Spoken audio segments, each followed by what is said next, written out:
Macronutrient के परिचय पर बने स्पोकन ट्यूटोरियल में आपका स्वागत है। इस ट्यूटोरियल में हम जानेंगे प्रोटीन, फैट, कार्बोहाइड्रेट के बारे में। मैक्रोन्यूट्रिएंट या मैक्रोज जरूरी पोषक तत्व हैं। इनमें प्रोटीन, फैट और कार्बोहाइड्रेट शामिल हैं। प्रोटीन से शुरू करते हुए इनमें से हर मैक्रोज के बारे में ज्यादा जानेंगे। प्रोटीन के बुनियादी निर्माण खंड अमाइनो एसिड हैं। जब हमारे शरीर को प्रोटीन बनाने की जरूरत होती है तो यह अमाइनो एसिड को एक साथ जोड़ता है। ये पेप्टाइड्स बनाता है। पेप्टाइड्स आपस में जुड़कर पॉलीपेप्टाइड्स बनाते हैं। पॉलीपेप्टाइड्स आपस में जुड़कर बहुत पेचीदा प्रोटीन बनाते हैं।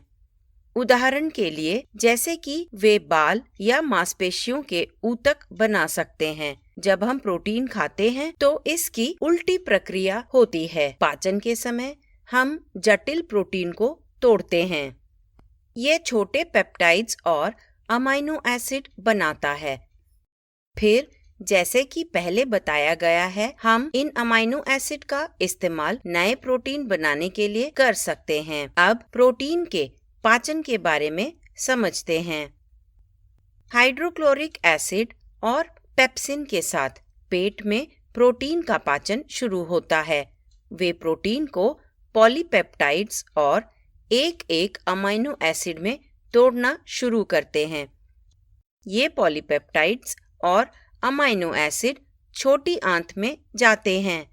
आगे वहां पर अग्नाशय के एंजाइम इन पॉलीपेप्टाइड्स को तोड़ते हैं। अमाइनो एसिड और छोटे पेप्टाइड फिर आंत की दीवार को पार करते हैं। वे खून की धारा में दाखिल होकर कोशिकाओं में जाते हैं। वहां उनका इस्तेमाल नए प्रोटीन को संश्लेषित करने के लिए किया जाता है। कुछ अमाइनो एसिड और पेप्टाइड्स जो खाने के द्वारा सेवन किए जाते हैं, उन्हें भी कलेजे तक पहुंचाया जाता है। वहां वे संसाधित होते हैं और शरीर की अन्य कोशिकाओं में बांटे जाते हैं। हम प्रोटीन को लगातार तोड़ते हैं और नए प्रोटीन बनाते हैं।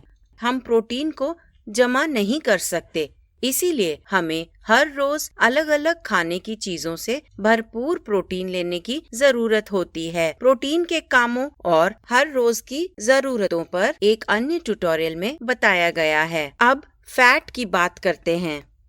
फैट का बुनियादी निर्माण खंड फैटी एसिड हैं। फैट कार्बन और हाइड्रोजन से बना होता है जो लंबी श्रृंखलाओं में एक साथ जुड़े होते हैं। इन लंबी श्रृंखलाओं को हाइड्रोकार्बन कहते हैं। फैट की संरचना ये प्रभावित करेगी कि यह हमारे शरीर में किस तरह से रहता है। सैचुरेशन का स्तर फैट की संरचना पर असर करता है। सैचुरेशन एक हाइड्रोकार्बन श्रृंखला से बंधे हाइड्रोजन की मात्रा को संदर्भित करता है।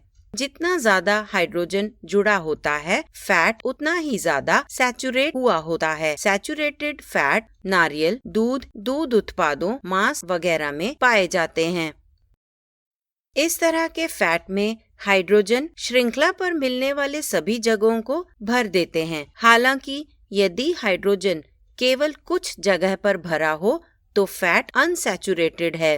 मोनो अनसैचुरेटेड फैट वे हैं जिनमें केवल एक अनसैचुरेटेड कार्बन होता है। मूंगफली में 50% से अधिक फैट मोनो अनसैचुरेटेड है। जैतून में लगभग 60 से 80% फैट मोनो अनसैचुरेटेड होता है। पॉली अनसैचुरेटेड फैट वे हैं जिनमें कई अनसैचुरेटेड कार्बन जोड़े होते हैं। ये मछली, अखरोट, अलसी के बीज, सूरजमुखी के बीज आदि में पाए जाते हैं। फैट को पचाने के लिए शरीर फैट को फैटी एसिड और ग्लिसरॉल में तोड़ता है। इस तरह का तोड़ा जाना मुख्य रूप से छोटी आंत में होता है। छोटी और मध्यम श्रृंखला फैटी एसिड सीधे खून में छोड़े जाते हैं। लंबी श्रृंखला वाले फैटी एसिड काइलोमाइक्रोन नामक कणों में दोबारा बंद हो जाते हैं। काइलोमाइक्रॉन पहले लिम्फेटिक प्रणाली में जाते हैं और फिर खून की धारा में। वे ऊर्जा के लिए इस्तेमाल किए जाते हैं या जमा करने के लिए शरीर में फैट में बदल जाते हैं। आहार संबंधी ज्यादातर फैट स्रोत सैचुरेटेड और अनसैचुरेटेड फैट का संयोजन है। ये सही है क्योंकि स्वस्थ रहने के लिए हमें मिली जुली फैट का सेवन करना चाहिए। यह संतुलन अलग अलग तरह के संपूर्ण कम प्रसंस्कृत खाद्य पदार्थ खाने से स्वाभाविक रूप से आता है। इसमें दाने और बीज, डेयरी, अंडे, फैट से भरपूर मछली, मांस, नारियल आदि शामिल हैं। आप देख सकते हैं कि इनमें से कुछ खाद्य पदार्थ सैचुरेटेड फैट से भरपूर हैं। उनमें से कुछ में कोलेस्ट्रॉल भी है। ये कोई बुरी चीज नहीं है। हमें जीने के लिए कोलेस्ट्रॉल की जरूरत होती है। आहार में अलग अलग तरह के फैट शामिल होने चाहिए। इसमें भरपूर saturated, mono unsaturated fat, omega 6 और ओमेगा 3 फैट शामिल हैं।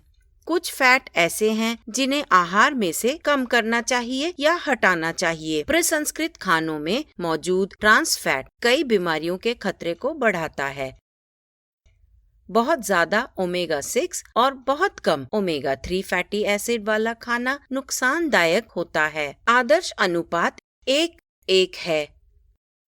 तलने के लिए पॉली अनसैचुरेटेड फैट का दोबारा इस्तेमाल करने से कई बीमारियां हो सकती हैं।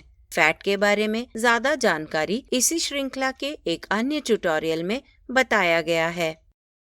अंत में कार्बोहाइड्रेट के बारे में बात करते हैं।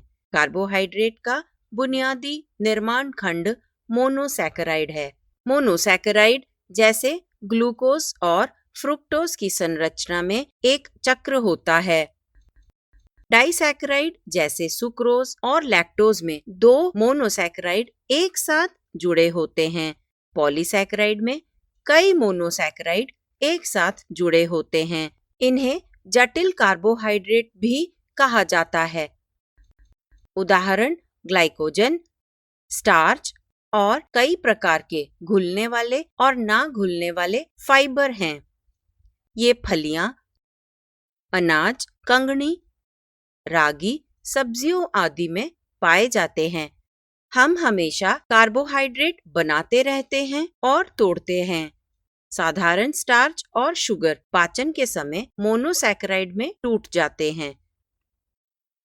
उदाहरण के लिए सुक्रोज सोखे जाने के लिए ग्लूकोज और फ्रुक्टोज में टूट जाता है। अन्य कार्बोहाइड्रेट जैसे सेल्यूलोज मानव शरीर में नहीं तोड़े जा सकते।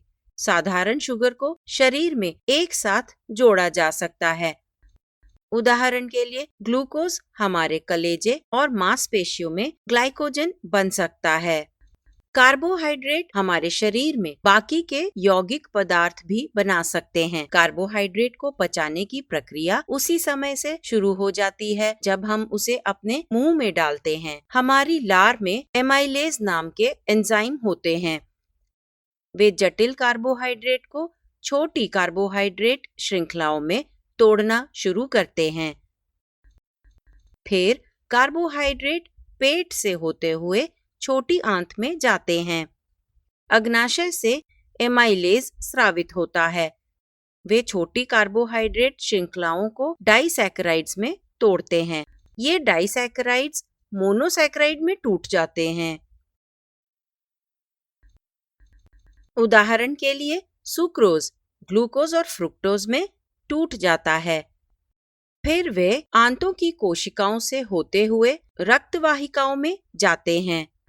फिर सामान्य संचार से पहले उन्हें कलेजे में ले जाया जाता है। ऊर्जा वितरण और ग्लाइकोजन जमा करने के लिए कलेजे को जो चाहिए वो ले लेता है। फिर बाकी को वह ग्लूकोज के रूप में खून में भेजता है। कोशिकाएं इंसुलिन की मदद से खून में से ग्लूकोज लेती हैं।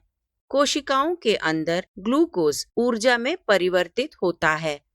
मांसपेशियों का सिकुड़ना भी कोशिकाओं में ग्लूकोज लाता है, वह भी बिना इंसुलिन के। इसीलिए व्यायाम के बाद ग्लूकोज का सेवन आमतौर पर बेहतर होता है। यही कारण है कि चयापचय रूप से व्यायाम हमें स्वस्थ रखने में मदद करता है। शरीर हमेशा खून में ग्लूकोज के स्तर को सही बनाए रखने की कोशिश करता है। खून में शुगर का स्तर बहुत कम हो जाता है तो शरीर को ग्लूकोज की नई आपूर्ति की जरूरत होगी। हम जो खाना खाते हैं उस कार्बोहाइड्रेट में से ग्लूकोज बनाया जा सकता है। इसे कलेजे में जमे हुए ग्लाइकोजन को तोड़कर भी बनाया जा सकता है। यह खून में ग्लूकोज के स्तर को स्थिर करेगा और ऊर्जा एकदम से प्रदान करेगा। खून में शुगर का स्तर बहुत ज्यादा बढ़ जाता है तो कलेजा और मांसपेशियां जितना शुगर ले सकते हैं उतना ले लेंगे। कभी कभी कलेजे और मांसपेशियों में जमा होने के बावजूद भी खून में शुगर का स्तर बहुत ज्यादा होता है। फिर शरीर में मौजूद जरूरत से ज्यादा ग्लूकोज फैट में बदल जाता है। गुणवत्ता के मामले में सभी कार्बोहाइड्रेट एक समान नहीं बनाए गए हैं। संपूर्ण खाद्य पदार्थों से मिले जटिल कार्बोहाइड्रेट हमें लंबे समय तक भरा हुआ महसूस कराते हैं। वे स्वाभाविक रूप से संपूर्ण खाद्य पदार्थों में मिलने वाली बाकी की चीजों से जुड़े होते हैं। संपूर्ण खाद्य पदार्थों में सूक्ष्म पोषक तत्व, फाइटोन्यूट्रिएंट, फाइबर, पानी, प्रोटीन और फैट होते हैं। इसीलिए संपूर्ण खाद्य पदार्थ शरीर में धीरे धीरे ऊर्जा और ग्लूकोज छोड़ते हैं। ये हमारे खून में शुगर और इंसुलिन के स्तर को स्थिर रखते हैं। संपूर्ण खाद्य पदार्थों में मौजूद फाइबर आंत के अच्छे जीवाणुओं का पोषण करता है। यह कोलेस्ट्रॉल के सोखने को भी कम करता है और मल को निकालने में भी मदद करता है। जटिल कार्बोहाइड्रेट संपूर्ण खाद्य पदार्थों में से खाना सबसे अच्छा होता है। बिस्कुट और चिप्स जैसे साधारण बहुत ज्यादा प्रसंस्कृत कार्बोहाइड्रेट जल्दी हजम हो जाते हैं तो भी उनसे हमें संतुष्टि नहीं मिलती।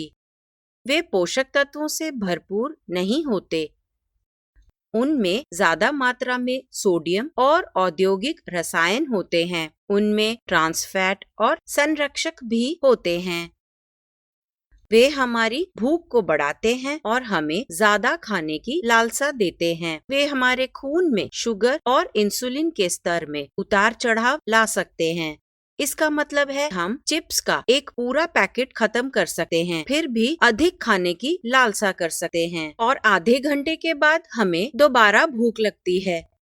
जंक फूड के बारे में ज्यादा जानकारी एक अन्य ट्यूटोरियल में दी गई है। अधिक जानकारी के लिए कृपया हमारी वेबसाइट पर जाएं। अब यह ट्यूटोरियल यहीं समाप्त होता है। IIT बॉम्बे से मैं बेला टोनी आपसे विदा लेती हूँ। हमसे जुड़ने के लिए धन्यवाद।